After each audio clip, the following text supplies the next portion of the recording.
Langkah mereka berlari bukan karena lalai, melainkan karena hidup telah lebih dulu menuntut tenaga.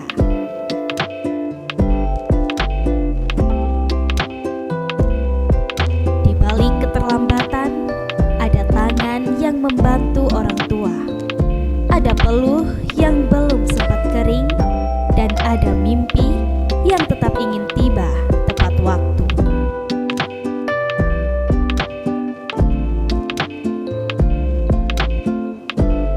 Di ruang bimbingan, keterlambatan tidak disambut dengan amarah, melainkan dengan pendampingan. Karena pendidikan sejati tidak bertanya siapa yang salah, tetapi siapa yang perlu dikuatkan.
Ketika kepala tertunduk di bangku kelas, bukan berarti ia tak peduli pelajaran. Kadang, kelelahan hidup datang lebih dulu daripada buku pelajaran. Dan di titik inilah hati seorang guru diuji. Nah, kalau kita bicara sejarah ya, selain yang Bapak sampaikan tadi, sejarah itu adalah perjuangan. Nah, seperti kalian, contohnya itu adalah ya, perjuangan untuk melawan Pak Ihsan tidak melihat murid yang malas. Ia melihat anak-anak yang sedang berjuang. Maka, ia memilih jalan yang tidak mudah, mencari cara, bukan menyalahkan keadaan.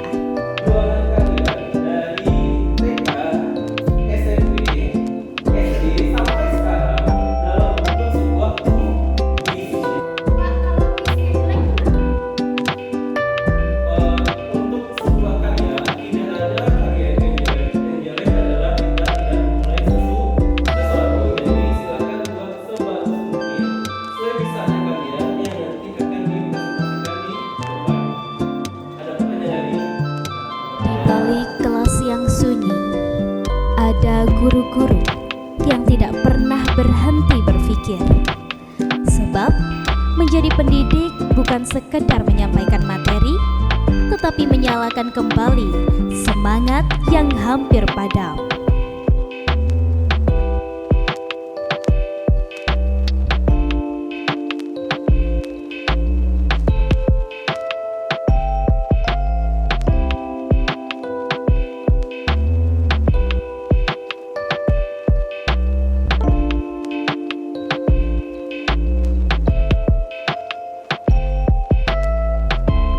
Ketika ruang dibuka, pikiran pun ikut terbuka.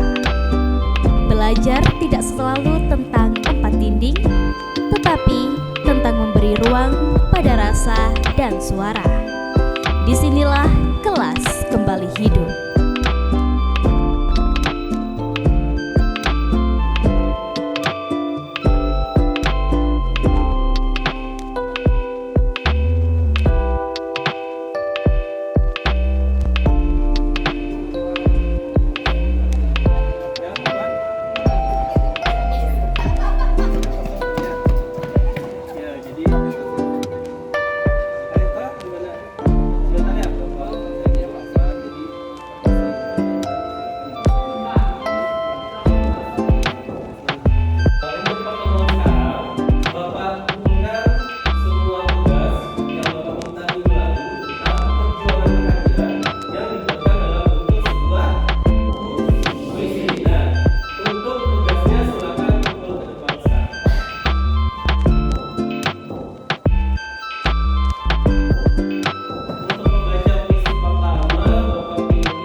membaca karyanya, yang lain sedang belajar percaya pada diri sendiri. Di momen sederhana itu, pendidikan menemukan maknanya. Integritas sering diuji dalam bentuk yang paling halus, bukan dengan ancaman, melainkan dengan permintaan. Dan Pak Ihsan memilih tetap setia, mendidik dengan jujur, membina dengan sabar.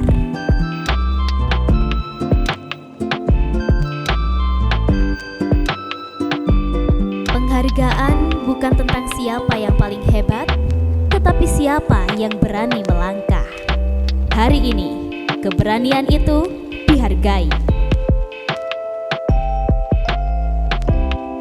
Anak yang dulu berlari karena terlambat, kini menjadi siswa yang penuh tanggung jawab dan beretika tinggi karena dibimbing, bukan dihakimi. Kami tahu, tidak semua anak akan menjadi juara, namun setiap anak layak diperjuangkan. Dan kami, para guru, memilih tetap menjaga integritas karena dari kejujuran itulah masa depan ditulis. Inilah lintang pena integritas, cahaya kecil dari madrasah yang setia menerangi generasi. Dengan pena kami berkarya, dengan puisi kami bersuara. Lintang pena pendidikan, Mandua Jebrana. siap berliterasi. Ketika malam menutup hiruk pikuk siang, disinilah mereka belajar menata kembali diri. Di antara lelah dan doa, santri-santri ini belajar bahwa kekuatan tidak selalu lahir dari tubuh, tetapi dari hati yang berserah. Dalam tausiah yang sederhana, mereka diingatkan bahwa keterbatasan bukan alasan untuk berhenti bermimpi, bahwa Allah menilai usaha bukan latar belakang, dan bahwa prestasi sejati lahir dari niat yang lurus dan kerja yang jujur. Malam itu, mereka pulang bukan hanya membawa doa, tetapi juga kesadaran baru bahwa belajar adalah bagian dari ibadah dan berprestasi adalah bentuk rasa syukur. Maka, ketika pagi datang, kelas tidak lagi sekadar ruang belajar,